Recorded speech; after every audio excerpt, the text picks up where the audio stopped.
नमस्कार साथियों, मैं आपका साथी डॉक्टर एंथनी राजू और आज बलात्कार के ऊपर मैं इस वीडियो को देने जा रहा हूं। और मैंने पीछे भी काफी वीडियो दी है और मैं चाहता हूं कि आप उनको एक बार जरूर देखें। और बहुत सारे सवाल लोग पूछते हैं कि धारा आईपीसी 376 में कितने दिनों में सजा हो जाती है, या क्या बलात्कार के मामले में समझौता किया जा सकता है, या बलात्कार के मामले में जो एफआईआर दर्ज उसको रद्द किया जा सकता है, या इस केस को वापस लिया जा सकता है, या चार्जशीट को चैलेंज किया जा सकता है, या अगर कन्विक्शन हो जाए एक छोटे मामले में तो हम क्या करें, वगैरह वगैरह। साथियों, सवाल बहुत ज्यादा है और उसका एक सिंपल आंसर यही है कि अगर आप झूठे मामले में फंसा दिए जाते हैं, बलात्कार का मामला गंभीर मामला है, शर्मनाक मामला, अगर इसमें आप फंस जाते हैं आपसी रंजिश कर रहे हैं किसी भी कारण, तो मैं एक अधिवक्ता होने के नाते, एक एडवोकेट होने के नाते सबसे पहले एडवाइस दूंगा कि आप एक किसी अच्छे एडवोकेट से बात करें, उससे अपनी बात को साझा करें। अगर कन्विक्शन हो गई तो कन्विक्शन ऑर्डर भी उसको दिखाएं, वो आपको सही राय देगा कि किस तरह से आगे बढ़ना है। उससे सलाह मशविरा करें। और मैं बड़ी जिम्मेदारी के साथ कह रहा हूं कि माननीय कोर्ट, चाहे हाई कोर्ट हो चाहे सुप्रीम कोर्ट हो, वो आपकी बात को जरूर सुनती है अगर आप एक झूठे मामले में फंसा दिए गए हैं तो। बलात्कार अपना आप में गंभीर मामला है, इसमें तो कोई दो राय नहीं है। और मैं यहाँ पे कोई धाराओं की बात नहीं कर रहा हूं, क्योंकि इस देश की 80% जो लोग हैं उनको धाराओं के बारे में नॉलेज नहीं, कानून के बारे में नॉलेज नहीं है, इसलिए अत्याचार के शिकार हो जाते हैं। तो इससे डरने की जरूरत नहीं है, अन्याय के खिलाफ आवाज उठाएं। और अगर कोई भी, जरूरी है कि आप उसमें कोई भी, अगर आपको लगता है कि बेगुनाह इसमें फंसाया गया तो उसके लिए आवाज उठाएं। ये मैं हमेशा अपने वीडियो के माध्यम से कहता रहता हूं साथियों। अब सवाल उठता है, बड़ा बड़ा इंपॉर्टेंट सवाल मुझसे किसी ने पूछा कि अगर झूठा मामला 376 का आपके खिलाफ गढ़ दिया जाए या मर दिया जाए तो उसके बचने के उपाय क्या है। साथियों, मैं कोई ज्योतिष तो नहीं हूं, लेकिन एक अधिवक्ता होने के नाते मैं आपको बता दूं कि अगर आप झूठे मामले फंसे गए हैं या आपको कन्विक्शन हो गया, अंडरस्टूड है कि भाई आपके खिलाफ एविडेंस होंगे, वो बेशक झूठे हों या सच्चे हों, या आप प्रोसिक्यूशन जो आप पे हावी हो गया, आप अपने बचाव में काम नहीं कर पाए, या आपके अधिवक्ता जो गण हैं वो आपके बचाव में जो एक रोल अदा करना था वो नहीं कर पाए, तो उसकी वजह से आपको कन्विक्शन हो गई। लेकिन झूठी आईपीसी 376 बलात्कार के आरोप से बचाव के लिए तुरंत एक आपराधिक जो एक लीडिंग क्रिमिनल एडवोकेट होते हैं उनसे हमें बातचीत करनी चाहिए।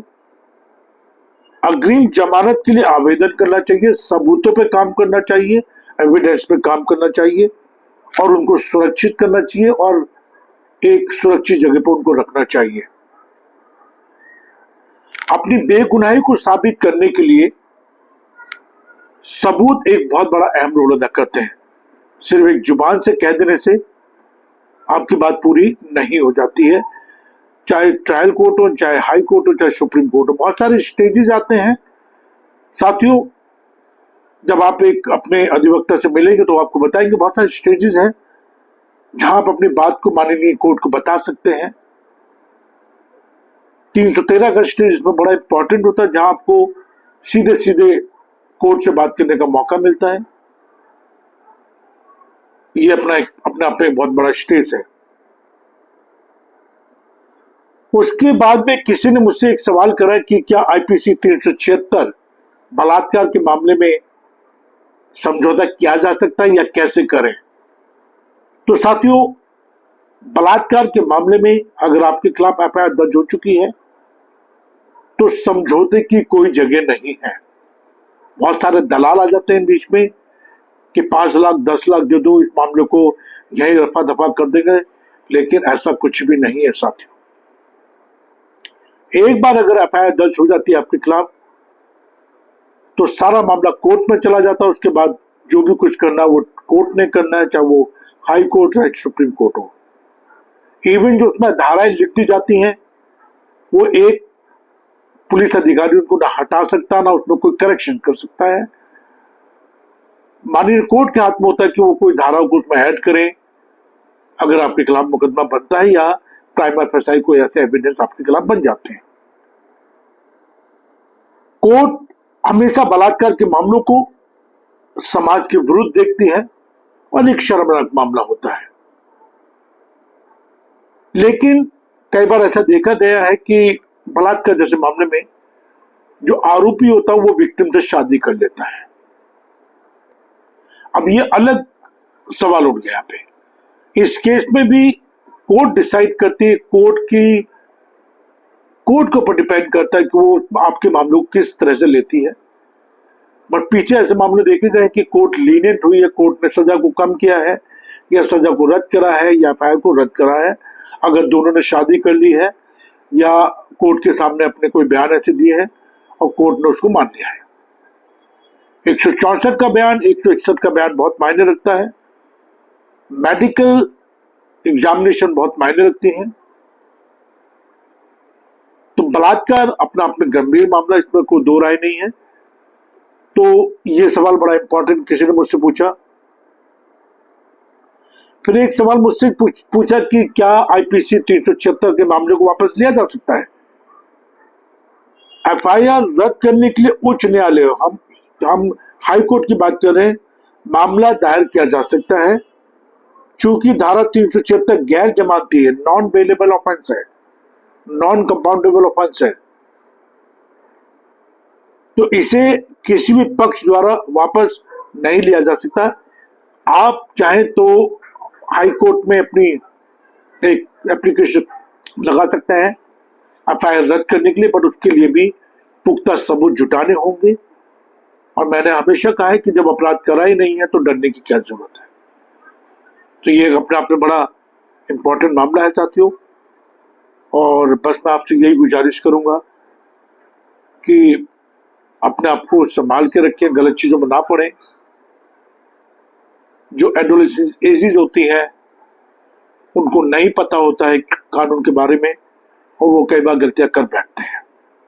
इवन पॉक्सो के केसेस में 16 साल की लड़की, 17 साल की लड़की सेक्सुअली एक्टिव होती है, लेकिन जब पेरेंट्स पकड़ लेते हैं तो मामला पूरा का पूरा बेटे के ऊपर या बच्चे के ऊपर लाद दिया जाता। सेम मामला रेप के अंदर होता है, बलात्कार में भी ऐसे ही होते हैं कि 3-4 साल खूब अच्छे रिलेशन चलते हैं, खूब सेक्सुअली एक्टिव होते हैं, घूमते हैं, फिरते हैं, गिफ्ट शेयर करते हैं, और अगर अचानक वो मामला पेरेंट्स की निगाह में आ गया या पेरेंट्स की नॉलेज में आ गया तो वो बलात्कार का मामला बन जाता है। लड़की भी बयान बदल देती है, सबको बदल देती है और लड़के की ऐसी तैसी लग जाती है।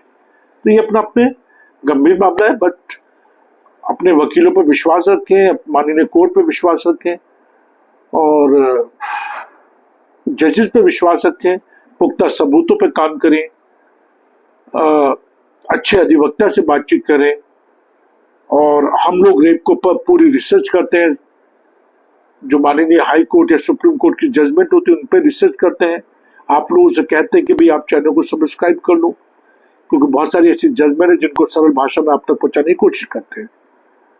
तो ये एक बहुत इंपॉर्टेंट वीडियो मैंने बनाई है, बहुत टाइम निकाल के। तो बस मैं आपसे गुजारिश करता हूँ, प्लीज आप इस चैनल को सब्सक्राइब कर लें। मेरे लिए कोई भी सेवा हो तो मुझे जरूर बताइए। जय हिंद, जय